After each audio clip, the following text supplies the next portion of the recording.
Friends, welcome back to my channel that's back ventures academy. आज का जो हमारा टॉपिक है वो बहुत ही इंपॉर्टेंट है, that is the segmenting the IP network. हमारा पहला टॉपिक रहेगा, आईपी स्टैटिक रूट्स रहेगा और रिप रहेगा। ये तीन टॉपिक्स आज कवर हो जाएंगे इस टॉपिक में। तो सबसे पहले हम स्टार्ट करते हैं अपना first topic, that is segmenting the IP network. तो डिस्कस करते हैं थोड़ा सा। सेगमेंटेशन का मतलब ये एक ऐसी प्रोसेस है जिससे हम अपने जो ईमेल सेंड होते हैं ना, डिफरेंट आईपी एड्रेसेस से आते हैं, उनको हम क्या करते हैं, सेपरेट करते हैं कुछ फैक्टर्स के बेसिस पे और सेंड करते हैं अपने ईमेल प्रोग्राम में। तो हमारा मेन ऑब्जेक्टिव होता है ताकि हमारा जो ईमेल की परफॉर्मेंस है वो अच्छी रहे और ये हमें एक इंश्योरेंस मिल जाए कि आपका ईमेल आपके इनबॉक्स में पहुंच गया है। अब बात करेंगे अपने नेटवर्क सेगमेंटेशन की। नेटवर्क सेगमेंटेशन क्या करता है, नेटवर्क को डिवाइड करता है मल्टीपल सेगमेंट्स में या मल्टीपल सब नेट्स में।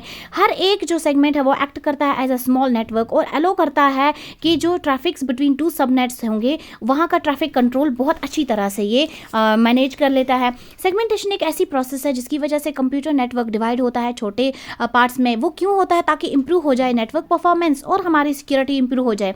देखते हैं हमारा सेगमेंटेशन काम कैसे करता है। सेगमेंटेशन जो है ये ट्रैफिक फ्लो को बहुत ही अच्छे से कंट्रोल करता है। उससे क्या हो जाता है कि ये जो हमारा ट्रैफिक है ये लिमिट करता है उस ट्रैफिक को एक पार्ट से दूसरी पार्ट तक पहुंचने के लिए, और वही रूट हमारा लेता है जिस रूट से हमें क्या हो जाए, आसानी हो जाए। और जो रूल्स हम यूज़ करते हैं सेगमेंटेशन के लिए उसको हम बोलते हैं सेगमेंटेशन पॉलिसी। कुछ एग्जांपल्स लेते हैं अपने सेगमेंटेशन की। हमारा बैंक सिस्टम जो है, फॉर एग्जांपल कोई लार्ज जेके बैंक है, उसके बहुत सारे ब्रांचेस होते हैं। तो वहाँ पे क्या होता है, नेटवर्क की सिक्योरिटी पॉलिसी जो होती है रिस्ट्रिक्ट करती है एम्प्लॉयज़ को ताकि फाइनेंशियल रिपोर्ट सिस्टम जो है उसको एक्सेस ना कर पाए।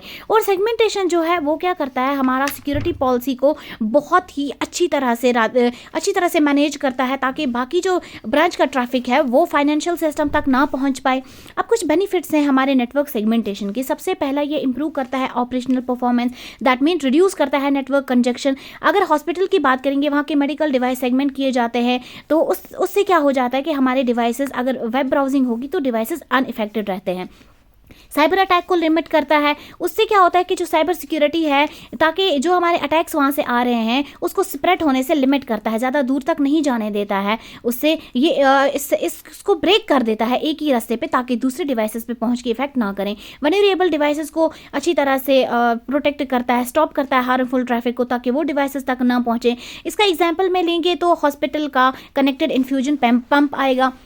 ये हमारा स्कोप ऑफ कंप्लेंट्स रिड्यूस करता है। तो जो हमारा कॉस्ट एसोसिएटेड होती है रेगुलेटरी कंप्लेंट्स से, उसको स्टॉप करता है। कैसे? Limiting the number of in scope systems से। तो अगर हम बात करेंगे टाइप्स ऑफ नेटवर्क सेगमेंटेशन, तो सबसे पहले हम नेटवर्क सेगमेंटेशन की बात करेंगे। यहाँ पे क्या किया जाता है, वीलैन्स को ऐसे सेगमेंट किया जाता है छोटे छोटे हिस्सों में कि ताकि ये बाहर से इंसान को क्या लगते हैं, वर्चुअली दिखते हैं कि ये सब एक ही लैन का हिस्सा है, लेकिन होते क्या है अंदर से बहुत सारे सेगमेंट्स। तो ये जो सबनेट्स होते हैं, छोटे सबनेट्स, ये यूज करते हैं आईपी एड्रेस इस नेटवर्क को पार्टीशन करने में छोटे छोटे सबनेट्स में। अब आता है फायरवॉल सेगमेंटेशन।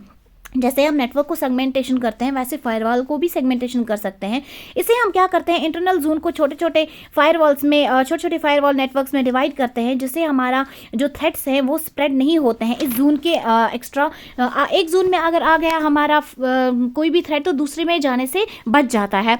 लेकिन इसकी कुछ डिसएडवांटेज हैं। बहुत थाउजेंड्स ऑफ फायरवॉल्स हमें चाहिए होंगे। हमारा फायरवॉल कॉन्फ़िगरेशन है वो बहुत रिस्की काम है, जिसकी वजह से हमारा बिजनेस हार्म हो सकता है, उस पर इफेक्ट पड़ सकता है।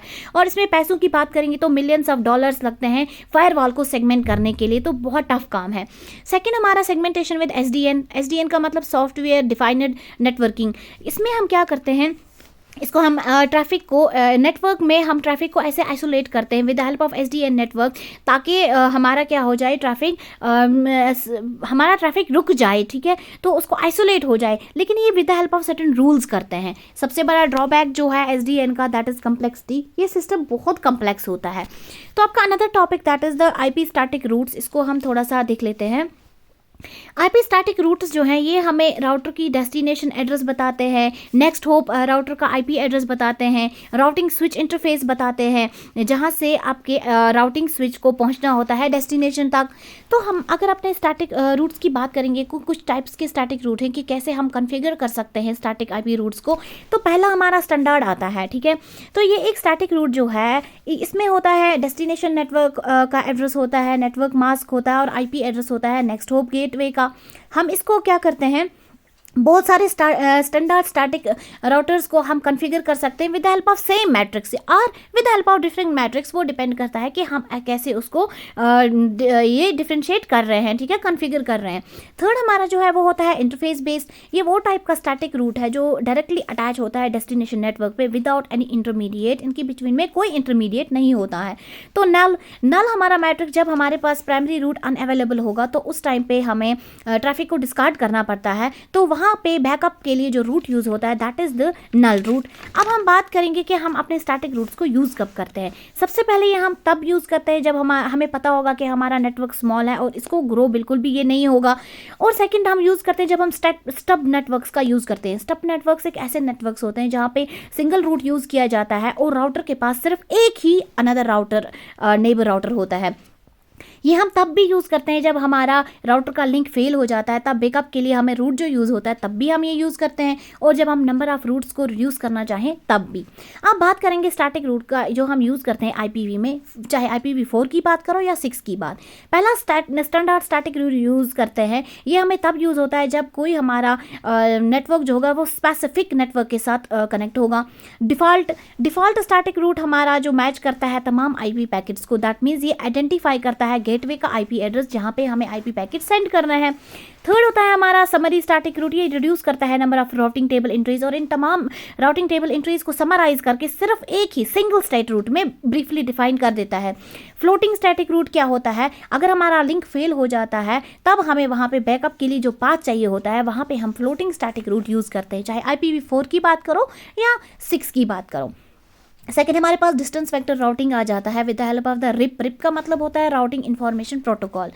तो अगर स्टार्टिंग में बात करेंगे हम डिस्टेंस वेक्टर की, डिस्टेंस वेक्टर जो है ये प्रोटोकॉल जो है ये मिनिमम नंबर ये देखता है कि दो नोड्स के बिटवीन में सबसे लेस मिनिमम डिस्टेंस होनी चाहिए। अब रिप की बात करेंगे तो इंट्रा डोमेन राउटिंग प्रोटोकॉल है जो ऑटोनॉमस सिस्टम में यूज़ होता है। ऑटोनॉमस सिस्टम एक बहुत बड़ा ग्रुप ऑफ नेटवर्क्स है जहाँ पे हम सिंगल राउटिंग पॉलिसी यूज़ करते हैं तमाम नेटवर्क में। रिप जो है ये डिस्टेंस वेक्टर स्ट्रैटेजी फॉलो करती है, दैट मीन यहाँ पे पूरी स्ट्रक्चर को ग्राफ की तरह लिया जाता है, उनके नोड्स को राउटर और लिंक्स को एज अ नेटवर्क ट्रीट किया जाता है।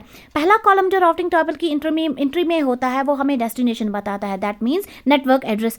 कॉस्ट मैट्रिक्स क्या होती है, नंबर ऑफ हॉप्स जो हमें चाहिए डेस्टिनेशन पे पहुंचने के लिए।